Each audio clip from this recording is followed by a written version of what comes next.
রয়েছি আপনাদের সঙ্গে। গতকাল দিল্লিতে গিয়ে সংসদীয় দলের ভাঙন প্রত্যক্ষ করেছেন মমতা বন্দ্যোপাধ্যায়। যখন তিনি দিল্লিতে, তখন এই কলকাতার যে অফিস সেটা হাতছাড়া হওয়ার পর এবার কি দিল্লির অফিসও হাতছাড়ায়? প্রশ্ন উঠছে। এবার দিল্লিতে তৃণমূলের অফিসের কি ঠিকানা বদল? কেনই প্রশ্ন উঠছে, কিসের প্রেক্ষিতে? জানবো। প্রতিনিধি আবির ঘোষাল রয়েছেন সঙ্গে। আবির, দেখো, তুমি যে পার্থ ভৌমিক ব্যারাকপুরের সাংসদ, তিনি যখন সাংসদ পদের জন্য লড়াই করেন তার আগে তিনি রাজ্য সরকারের মন্ত্রী ছিলেন এবং তিনি ব্যারাকপুরের সাংসদ পদ থেকে তিনি জয়লাভ করার পর তিনি যখন দিল্লিতে তিনি যান, নিয়মবশত তিনি অন্যান্য প্রথমবারে যারা সাংসদরা হন তার তুলনাতেই তার যে বাড়ি বা তার জন্য যে নির্ধারিত যে বাংলো সেটা অনেকটাই ভালো যাকে বলা হয়, এবং তিনি সেই সময় তৃণমূল কংগ্রেসকে তার সেই বাংলোটি দিয়ে দেন এবং সেটি গত কয়েক বছর ধরে তৃণমূল কংগ্রেসের দলীয় কার্যালয় হিসাবে কার্যত চালানো হচ্ছিল।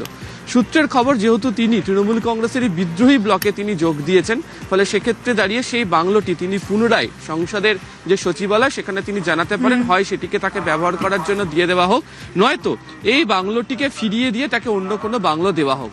দুটোই যদি হয়, এই দুটোর মধ্যে কোনো একটিও যদি হয়, তাহলেও দেখতে পাওয়া যাচ্ছে যে তৃণমূল কংগ্রেসের যে দলীয় কার্যালয় যেটি সেখানে রয়েছে সেটি কার্যত একটা হাতছাড়া হওয়ার সম্ভাবনা রয়েছে।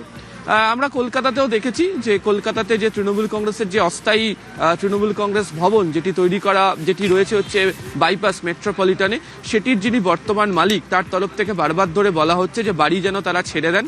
এবং গতকালকেও আমরা দেখেছি যে রাতের বেলা প্রগতি ময়দান থানায় কুণাল ঘোষ, চন্দ্রিমা ভট্টাচার্য তারা যান এবং তারা বলেন যে সময়ে সময়ে ভাড়া ওই বাড়িটার মিটিয়ে দেওয়া হচ্ছে এবং এই সংক্রান্ত বিষয়ে বাড়ি ছাড়ানোর বিষয়ে যদি কোনো কথা বলতে হয় তাহলে যেন সরাসরি তাদের নেতৃত্বরা রয়েছেন তাদের সঙ্গে এসে কোনো কথা বলেন ও হুড়োহুড়ি করে যেন কোনো সিদ্ধান্ত গ্রহণ করা না হয়।